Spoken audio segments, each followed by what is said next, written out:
Hello and welcome. In this video, I'm not going to be going as much through the process of the paper cutting because as you can see it's pretty much completed. I'm just going to be going over the process of how I intend on adding the rain effect to this piece, as well as kind of giving a bit of a background of how this work came to be.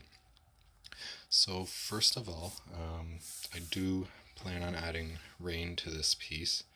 And so it's something I've been wanting to do for a long time now. And the picture that I took to use for this piece, it was raining that day, so I figured this was as good a time as any to try and add that effect. And as usual, when I'm trying something new, I tend to go back and look at some of the older Japanese woodblock prints to kind of get an idea of how to make things work. And so for this time, I have a book with a few woodblock prints in it, so I kind of looked around at some of the pieces that have rain in them.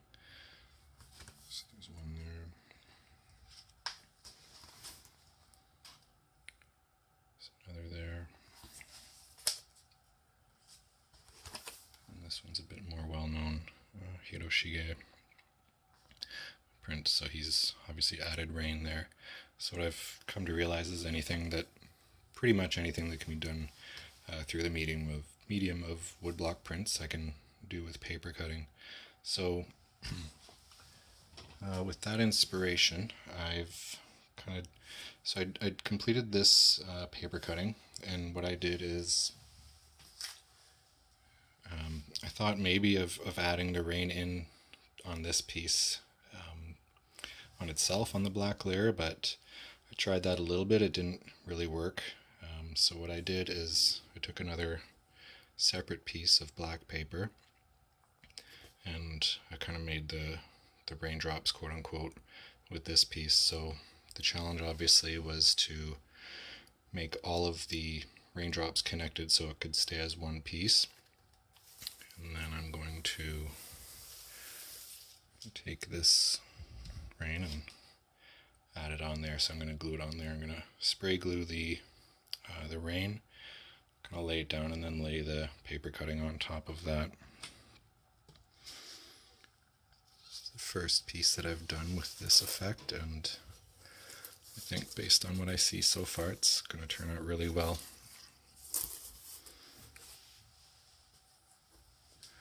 And also, just a word on this piece. So I've used a lot more watercolor than I typically would.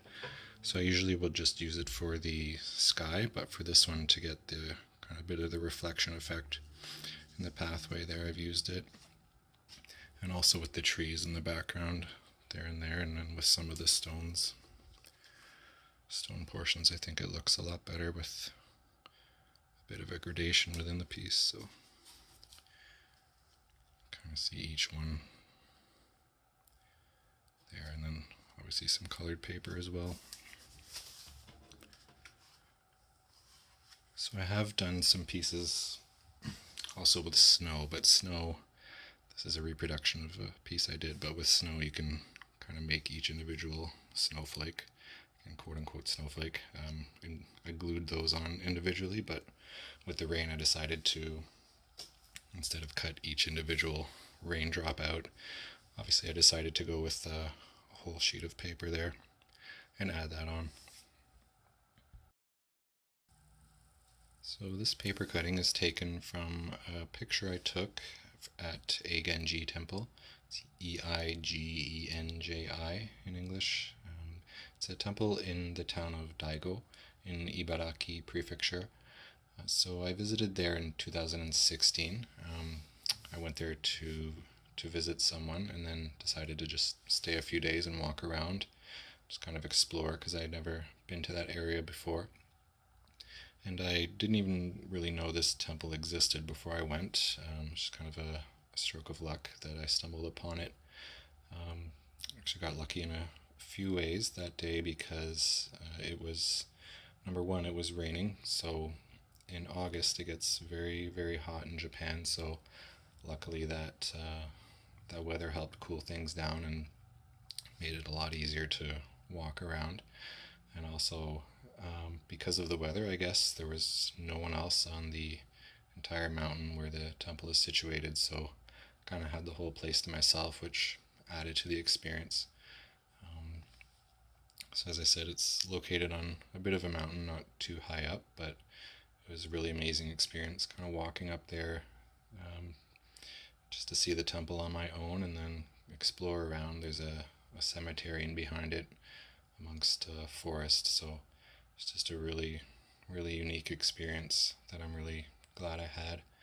And this is the fifth paper cutting, I think, that I've done from pictures I took that day. Um, I guess in the spring, when the leaves are changing color, and in the fall, a lot of people are attracted to that temple. I get a lot of tourists there, but I guess I was there in the off season, so just felt really fortunate to be able to go there and find that temple and walk around a little bit.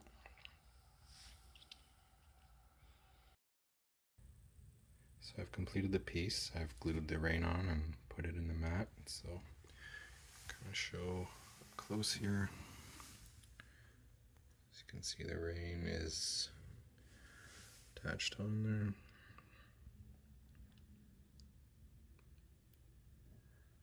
So overall, this is, I would say, one of the best pieces I've ever done in terms of the finished product.